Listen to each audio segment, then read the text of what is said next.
नमस्ते फ्रेंड्स, मैं प्रीति स्वागत करती हूँ आपका अपनी चैनल बिजी वुमेन ब्लॉग में। कैसे हैं आप सब? आशा करती हूँ सब अच्छे होंगे, स्वस्थ होंगे। तो फ्रेंड्स, आज के ब्लॉग की शुरुआत होती है मॉर्निंग से और आकाश में फॉग छाया हुआ है। देखिए कि ये जो विंडो है इनके शीशों में भी फॉग जम सी रखा है। तो मौसम बहुत ख़राब है और बाहर कोई नहीं दिखाई दे रहा, सब अंदर पैक से हैं। तो जी, मैंने अपना सुबह का रूटीन पूरा कर लिया है, नहा धो के पूजा पाठ वगैरह कर लिया है। और अब मैं ये फ्रिज के लिए मैंने ऑनलाइन एक कवर मंगाया था, तो आज मैंने इसको डाल दिया। इससे बड़ा फ़ायदा रहता है, इसमें पॉकेट होती है ना, तो छोटी छोटी चीज़ें मतलब अच्छे मैसी मैसी सा नहीं लगता घर, वरना जो भी कुछ छोटा मोटा सा सामान है वो फ्रिज पे के ऊपर टेक दिया जाता है। तो इससे क्या होता है कि पॉकेट में रखेंगे तो ये सुंदर भी लगता है और सामान दिखाई भी नहीं देता। सामान तो कहीं ना कहीं रखा ही जाएगा, लेकिन ये है कि इसमें रखा हुआ इजी से मिल भी जाता है और मतलब बुरा भी नहीं लगता, अच्छा लगता है। तो ये इसके ऊपर फ्रिज के मैं एक रखती हूँ, ये एक टॉय है इसके अंदर, मतलब इस कप वाला सा टॉय है, इसके अंदर मैं सारे पेन वगैरह रख देती हूँ। और फ्रिज के ऊपर ही एक छोटी सी डायरी रहती है, कुछ भी नोट करने के लिए, तुरंत इधर उधर ढूंढना ना पड़े। और एक बास्केट में, अब फ्रूट्स फ्रिज के अंदर तो रखे नहीं जाते क्योंकि विंटर्स में तो समर्स में तो फ्रिज के अंदर ही रख देते हैं, लेकिन अब बाहर ही रख देती हूँ एक बास्केट में फ्रिज के ऊपर, और दिखते भी रहते हैं, खाए भी जाते हैं इससे। इसके बाद एक ये कैलेंडर है, इसको मैं परमानेंट रखती हूँ, इसमें तिथि वगैरह देखने के लिए, व्रत वगैरह की, पूर्णिमा अमावस्या वगैरह देखने के लिए। ये तो बहुत ही मस्त है मेरे लिए, इसको मैं यहाँ फ्रिज पे लगा के रखती हूँ। तो ये इसके साथ, कवर के साथ कुछ शीट भी आई थी ये अंदर के लिए, तो ये भी मैंने अंदर बिछा दी। अच्छा लगता है, फ्रिज सुंदर सा भी लगने लगा। और कुछ सामान रखो तो इसकी जो ये होती है क्या, जाली सी, ये मतलब ख़राब भी नहीं होती। तो ये भी मैंने लगा दी थी। तो जी, ये छोटी छोटी सी चीज़ें होती हैं।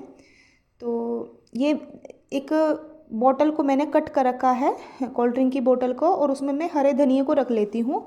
तो इससे ना हरा धनिया अगर ऐसे ही रख दो फ्रिज में तो सूख जाता है वो 2-3 दिन के बाद ही, लेकिन इससे कम से कम 15 दिन बिल्कुल फ्रेश रहता है।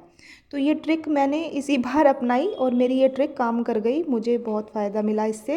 वरना क्या होता था, इतना सारा हरा धनिया लाओ और एक ही दिन सब्जी में डल पाता था, अगले दिन वो सूख जाता था। तो इससे मुझे मतलब ये लगा कि 15 दिन आराम से हम उसको धनिए को यूज़ कर सकते हैं। इधर आ गई थी सुबह ही सब्जियां, तो हरी मिर्च को मैंने ये डंठल तोड़ के इस तरह के कंटेनर में भर के रख लेती हूँ, और ये हरे धनिया को भी मैंने इसमें भर के रख लिया।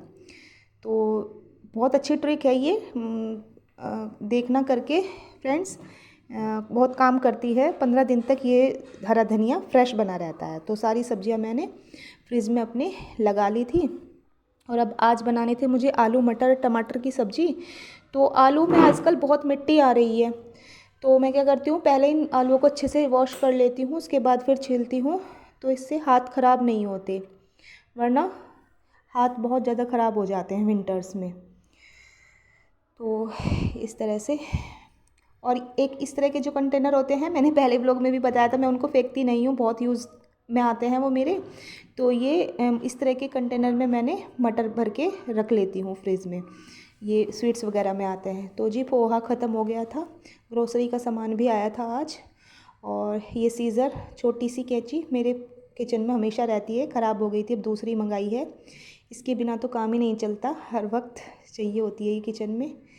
तो जी, ये पोहा ख़त्म हो गया था, नाश्ते में बहुत बनता है ये मेरे यहाँ, तो इसको भर के रख दिया।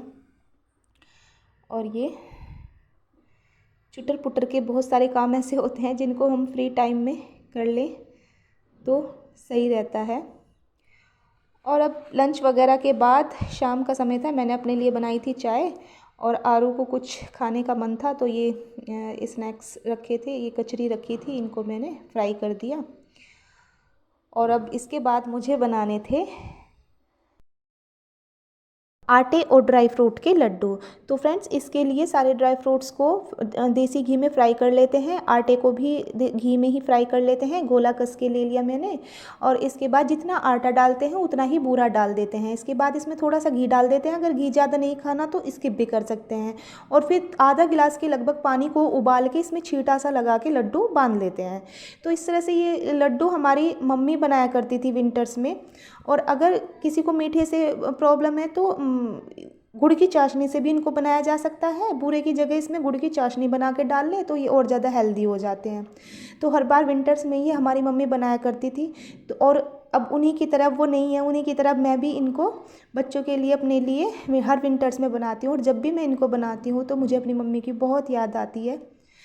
तो मुझे लगता है आज जैसे हम अपनी मम्मी को याद कर रहे हैं, मैं अपने बच्चों के लिए बना रही हूँ तो शायद कल वो भी मुझे याद करेंगे। तो कुछ चीज़ों से बहुत कनेक्शन जुड़े होते हैं, बहुत यादें जुड़ी होती हैं, कुछ चीज़ें ऐसी होती हैं।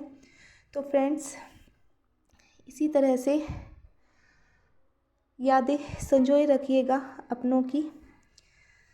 तो ये बन गए हैं लड्डू, बहुत खाने में टेस्टी लगते हैं। और सुबह सुबह अगर किसी को बाहर जाना है, नाश्ता टाइम पे नहीं बन पा रहा है तो एक लड्डू खा के निकल सकते हैं। तो इस तरह से विंटर्स में इनको बना के रख लें तो ये हेल्दी भी होते हैं और बहुत फ़ायदा होता है इनका। मैं तो हर बार विंटर्स में बनाती हूँ। तो एक कंटेनर में मैं इनको भर के रख दूँगी किचन में, और जब जिसका मन करे उठा के खा ले। तो जी ये था आज का व्लॉग। फ्रेंड्स कैसा लगा आपको प्लीज़ कमेंट करके बताना, लाइक करना अगर व्लॉग पसंद आए। और अभी तक मेरे चैनल को सब्सक्राइब नहीं किया है तो प्लीज़ सब्सक्राइब कर लें। मिलती हूँ अगले व्लॉग में, तब तक के लिए बाय।